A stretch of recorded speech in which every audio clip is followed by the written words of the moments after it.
कहना कपि राम से जाकर, होना विचलित मत मैं आऊंगी।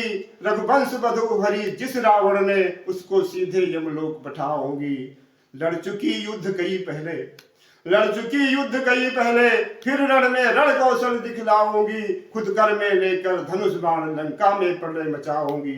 खुद कर में लेकर धनुष बाण लंका में प्रलय मचाऊंगी। श्री हनुमान जी महाराज संजीवनी बूटी लेकर वापस लंका आ रहे थे। रास्ते में अयोध्या पड़ती थी। अयोध्या में भरत जी के गुप्तचर अयोध्या का पहरा दे रहे थे। जब गुप्तचरों ने देखा कि हनुमान जी संजीवनी बूटी का पूरा पहाड़ लेकर के आ रहे हैं, तो गुप्तचरों ने सोचा कि कोई राक्षस राम की अनुपस्थिति में अयोध्या पर आक्रमण करने के लिए आ रहा है। यही सूचना गुप्तचरों ने भरत जी को दी। भरत जी कुटिया से बाहर आते हैं और बाण चला देते हैं। बाण लगते ही हनुमान जी मूर्छित होकर जमीन पर गिर पड़ते हैं। जब भरत जी ने देखा कि हनुमान जी मूर्छित हो गए हैं और उनके मुंह से राम नाम का शब्द उच्चारण हो रहा है, तो भरत जी ने हनुमान जी का सिर अपने जंघा पर रख लेते हैं और अपने ऊपरने से पंखा करने लगते हैं। थोड़ी देर बाद जब उन्हें होश आता है, तब हनुमान जी पूरी बात बताते हैं कि लक्ष्मण जी को शक्ति बाण लगा हुआ है और सीता माँ का हरण हो गया है। तब भरत जी बहुत दुखी होते हैं, बहुत पश्चाताप करते हैं। हनुमान जी का और भरत का ये वार्तालाप हो ही रहा था, तब तक यह संदेश महलों में पहुंच जाता है। जो ही माता कौशल्या ने सुना कि लक्ष्मण को शक्ति बाण लगा हुआ है, तो माता कौशल्या दौड़ती हुई आती है और हनुमान जी के माध्यम से राम को फटकार लगाने लगती है कि एक पत्नी के लिए अपने सगे भाई के प्राण बलवेदी पर चढ़ा दिया। राम से कह देना यदि लक्ष्मण के प्राण नहीं बचते हैं तो यह कभी आकर के अपना मुंह न दिखाए। जिस तरह कुशल पूर्वक अपने साथ लेकर के गए थे, ठीक उसी प्रकार लक्ष्मण को अपने साथ कुशल पूर्वक लेकर के आए। माँ का संदेश कहो कभी जाएगे, राम अनुज संग जीवित लाना। माँ का संदेश कहो कभी जाएगे, राम अनुज संग जीवित लाना। और नारी के कारण सगे लघु भाई के, प्राण नहीं बल भेदी चढ़ाना। तो बचाए सके नहीं लक्ष्मण को, तो बचाए सके नहीं लक्ष्मण को, तो डूबी तालाब नदी मर जाना। और काजू तुम्हारे अवध में नहीं है कुछ, आके ही यहाँ नहीं मुंह दिखलाना। काजू तुम्हारे ही यहाँ नहीं है कुछ, आके ही यहाँ नहीं मुंह दिखलाना। माता कौशल्या के जाने के बाद माता सुमित्रा आ जाती है और हनुमान जी के हाथ जोड़कर कहने लगती है कि जब से हमारे स्वामी जी का स्वर्गवास हो गया है, तब से हमारी दीदी जी कुछ पागल सी हो गई है। उन्हें कुछ याद नहीं रहता है कि किससे मुझे क्या कहना चाहिए। राम से कह देना कि इस भगवान की कृपा से हमें दो लाल मिले हैं। यदि किसी कारणवश लक्ष्मण के प्राण नहीं बचते हैं तो राम की सेवा में मैं अपना दूसरा पुत्र शत्रुघ्न को भेज दूंगी। हे हनुमान इनकी बातों पे न देना ध्यान, आके आवेश में कटु वचन जो बखाने। जब से पतिदेव जी का हुआ है स्वर्गवास, नींद नीर भोजन सब इनके भुलाने। तो कैसे है केस पट भेष की नहीं है सुध, पागलों की भांति निस्वासर बिताने हैं। सुमित्रा कहे सुत लखन का न शोक करो, शत्रुघ्न को भी भेज कर भाग्य को जगाने हैं। सुमित्रा कहे सुत लखन का न शोक करो, शत्रुघ्न को भी भेज कर भाग्य को जगाने हैं। सुनकर सुत का संदेश सोचे, सुनकर सुत का संदेश सोचे, सुमित्रा कौन मौसम बड़ भागी है। सुनकर सुत का संदेश सोचे, सुमित्रा कौन मौसम बड़ भागी है। पुरातन का पुण्य उदय हुआ है, अब जाके आज जन्मों की तपस्या से किस्मत आज जागी है। तो सुत रिपुसूदन भी हमारा भगत, तो सुतरिपुसूदन भी हमारा भगत बड़ा धर्मनिष्ठ त्यागी है, बुलाकर उसको भी अपनी सेवा में समर्पित करे, बुलाकर उसको भी अपनी सेवा में समर्पित करे। राम जी से बस यही एक मेरी लौलागी है, राम जी से बस यही एक मेरी लौलागी है। माता सुमित्रा के जाने के बाद माता कैकेयी आ जाती है और कहने लगती है कि मैंने सुना है कि लक्ष्मण के शक्ति बाण लगा हुआ है और मेरा राम रो रहा है। मैंने अपने राम को ऐसी शिक्षा नहीं दी कि वो तनिक बात में रोने लगे, लेकिन हो सकता है कि रावण महाबली है, मायावी है, और हो सकता है कि वो मेरा राम अधीर हो, रो रहा हो। कहना कपि राम से जाकर, कहना कपि राम से जाकर, होना विचलित मत मैं आऊंगी, रघुवंश वधु हरि जिस रावण ने उसको सीधे यमलोक बैठाऊंगी।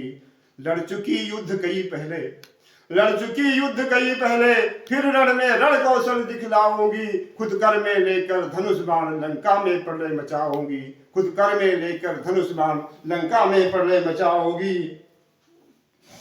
ना समझ मुझे साधारण नारी, ना समझ मुझे साधारण नारी, विकराल रूप चंडी का धर सकती हूँ, जो होता है शिव त्रिनेत्र खोल जाने पर वो दृश्य प्रकट कर सकती हूँ। रावण समेत सारी लंका को, रावण समेत सारी लंका को सागर के गहरे जल में डुबा सकती हूँ। महाभयानक प्रलय लाकर, महाभयानक प्रलय लाकर लंका की सारी सनद मिटा सकती हूँ, लंका की सारी सनद मिटा सकती हूँ। संग्राम असुर रावण का, संग्राम असुर रावण का देवासुर से बड़ा नहीं हो सकता है, संग्राम असुर रावण का देवासुर से बड़ा नहीं हो सकता है।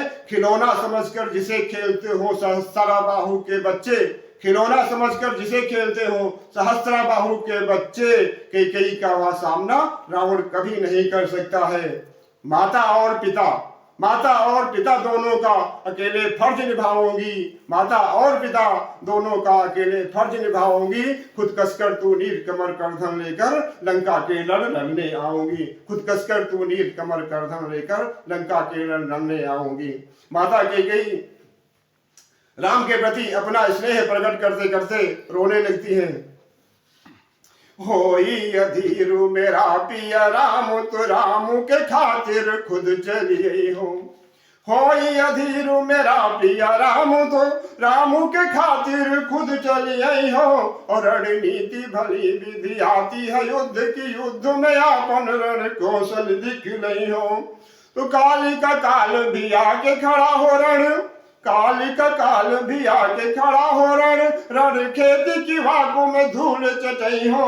ओ बुलाहो कर सब लायक हूँ, अब बुलाहो कर सब लायक हूँ। अब शक्ति सती चंडी की दिखलई हो, अब शक्ति सती चंडी की दिखलई हो। माता कैकेयी के जाने के बाद माता मंथरा आ जाती है। हनुमान जी माता मंथरा के जिस तरह माता कैकेयी, माता कौशल्या और सुमित्रा को प्रणाम किया था, ठीक उसी प्रकार हनुमान जी माता मंथरा को प्रणाम करते हैं। थर थराती हुई मातु, थर थराती हुई मातु मंथरा पधारे जब, सुनकर सुविचार उनके कभी मन में हर्षाते हैं। थर थराती हुई मातु मंथरा पधारी जब, सुनकर सुविचार उनके कभी मन में हर्षाते हैं। कौशल्या सुमित्रा कैकेयी के समकक्षी, करके प्रणाम शीश हनुमत नमाते हैं। तो सबरी स्तुति क्षण गीत सर्वंग के उद्धार का, सबरी स्तुति क्षण गीत सर्वंग के उद्धार का। सारा श्रेय बस एक ही बताते हैं, राम राज्य लाने और निश्चरों के विनाश की, राम राज्य लाने और निश्चरों के विनाश की। सारी मूल जड़ कभी मंथरा को बताते हैं, सारी मूल जड़ कभी मंथरा को बताते हैं। धर के हृदय पर पत्थर, धर के हृदय पर पत्थर मंथरा कैकेयी को उकसाती नहीं, तो उनके पति भूप दशरथ को स्वर्ग को पठाता कौन। लिए जा रहा था सीधे, लिए जा रहा था सीधे नरक की ओर। श्राप श्रवण के पिता अंधी अंधों से मिला था जोनु।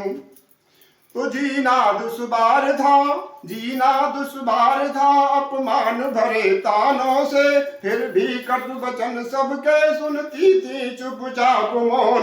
मंथरा बनाती नहीं, मंथरा बनाती नहीं नीति राम बन जाने की। मंथरा बनाती नहीं नीति राम बन जाने की। तो राम जी के दर्शन ऋषि मुनियों को दिलाता कौन। तो राम जी के दर्शन ऋषि मुनियों को दिलाता कौन। माता मंथरा के जाने के बाद माता उर्मिला आ जाती है। जो ही माता उर्मिला ने हनुमान जी को जाते हुए देखा तो कहती है कि ठहरो हनुमान। तो हनुमान जी माता उर्मिला को प्रणाम करते हुए कहते हैं कि माता, तुम्हारे पति के प्राण संकट में है, उनको शक्ति बाण लगा हुआ है। यदि प्रात होने से पहले उनको संजीवनी बूटी नहीं पिलाई जाती है तो उनके प्राण संकट में है। करके प्रणाम उर्मिला के चरणों में, करके प्रणाम उर्मिला के चरणों में बोले हनुमान मात मुझे अब जाने दे। संकट में है प्राण लक्ष्मण भैया के, उनकी संजीवनी शीघ्र मुझे पहुंचाने दे। अगर प्रभात होने से पहले उनको संजीवनी नहीं पिलाई जाएगी तो उड़ जाएंगे प्राण पखेरु, उनके तन से तन की चलना सांस बंद हो जाएगी। इतना सुनकर उर्मिला बोली तो कितना भोला नादान दिखाई पड़ता है। जिनकी गोद में लेटा है मेरा स्वामी को तुझको मामूली इंसान दिखाई पड़ता है। वो जो चाहे तो लेस माथ में पर्दे कर दे, वो जो चाहे तो लेस माथ में पर्दे कर दे, वो जो चाहे तो पल में सृष्टि का निर्माण करे, वो जो चाहे तो राज्य दिला दे निर्धन को, वो जो चाहे तो राजा से भीख मंगाने का काम करे। ऐसे पार ब्रह्म परमेश्वर के रहते स्वामी पर आंच नहीं आ सकती है। प्राणपति के प्राणों को हरना तो दूर रहा, मौतपति की परछाई को भी नहीं छू सकती है। जिसका रोम रोम राम जब करता हो, जिसका रोम रोम राम जब करता हो, राम उसको राम नहीं मरने देंगे। यदि सूर्य निकलते ही होनी है मौत तो राम सूरज को ही नहीं निकलने देंगे। तुम भी तो सूरज लीन चुके हो बचपन में, अब क्या तरुणाई में लीन नहीं सकते हो। छूटेंगे प्राण प्राप्त होते ही लक्ष्मण के, ये तुम शिव अवतारी होकर के कहते हो। जामवंत के याद दिलाने पर भी शायद तुमको सारी शक्ति याद नहीं आई है। शिववंशी होने के कारण लगता है तुमने भी भंग चढ़ाई है। कौन काज कठिन इस दुनिया में जो तुम तुरंत नहीं कर सकते हो। किसकी विपदा इतनी भारी है जिसका तुम हरण नहीं कर सकते हो। दुर्गम से दुर्गम कष्टों का तुम चुटकी में निवारण करते हो। दो पेड़े प्रसाद चढ़ाते जो श्रद्धा से उसके पूर्ण मनोरथ करते हो। ऐसे सर्वशक्तिमान चमत्कारी होकर के क्या तुम मेरा तुच्छ काम नहीं कर सकते हो। ठहराकर कुछ पल के लिए सूर्य स्वामी का हाल नहीं सुना सकते हो। जिसका सिर रखकर गोदी में बैठा हो महाकाल, काल उसके समीप नहीं आ सकता है। सूर्यवंश के सूरज जब स्वयं सुरक्षा करते हो तो उगे सूर्य सुबह लाए, ऐसा कभी नहीं हो सकता है। इसलिए है पवन पुत्र ठहरो, निर्भय होकर के विश्राम करो। मेरा स्वामी 100% सुरक्षित है, उसके मरने का मन में नहीं मलाल करो। सदियां गुजर गई ना हाल सुना, अब स्वामी का समाचार सुन लेने दो। 14 वर्षों से वो जाग रहे हैं, उनको तनिक और सो लेने दो। मुझको मेरे स्वामी का अफसोस नहीं, डर मुझे भरत की प्रतिज्ञा से लगता है। यदि आए राम नहीं अवध के भीतर तो वो जल समाध ले सकता है। चरण पादुका लेते खनी उसने सौगंध राम की खाई थी। मैं केवल सीमा वध तक ही जिंदा हूँ, ये कहकर अपनी प्रतिज्ञा बतलाई थी। संकट मेरे स्वामी पर है ही नहीं, संकट मेरे स्वामी पर है ही नहीं, संकट तो मछली माँ के सुत पर मंडराता है। दे दूंगा प्राण विलंब से आए तो, ये कहकर राम राम चिल्लाता है, ये कहकर राम राम चिल्लाता है। हे हनुमान, हे हनुमान, तुम्हें स्वामी से पहले भरत के प्राणों की रक्षा करना होगा। सकुशल समय से पहले आकर सीता रामचंद्र को लाना होगा। हे अंशावतारी शिव शंकर के, हे अंशावतारी शिव शंकर के, अब विलंब करो मत, जल्दी जाओ, अपनी सीमावत से पहले आकर रघुबर के आने का संदेशा लाओ, अपनी सीमावत से पहले आकर रघुबर के आने का संदेशा लाओ।